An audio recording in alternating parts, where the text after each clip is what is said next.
আজকে বেগুন ভর্তা তৈরি করলাম। বেগুন ভর্তা তৈরি করতে, করতে একটা কথা মনে পড়ল যে বেগুনের উপরের অংশটা কিন্তু কালো থাকে।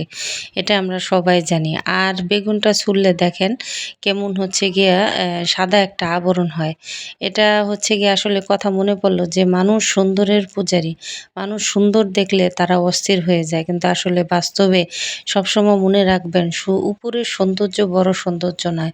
সৌন্দর্য হচ্ছে গিয়ে ভিতরের সৌন্দর্য। ভিতরের সৌন্দর্য যাদের মন মানসিকতা ভালো তারাই হচ্ছে গিয়ে প্রকৃতি মানুষ। সে উপরে সুন্দর থাক আর ভিতরে সুন্দর থাক। ওটা বড় কথা না। সবসময় খেয়াল করবেন আর সবসময় বাস্তবে এটা সবসময় চিন্তা করবেন যে মানুষের উপরের চেহারা দিয়ে কোনো সময় মানে বাস্তবতা নির্বাচন করা যায় না। সবসময় নির্বাচন করতে হবে তাদের ব্যবহার, আচার-আচরণ সুন্দর দেখেই যে তার মন সুন্দর হবে কখনোই না।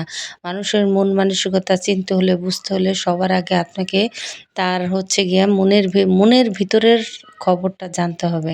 আর এটা সৌন্দর্য দেখে কোনোদিনও নির্বাচন করা যায়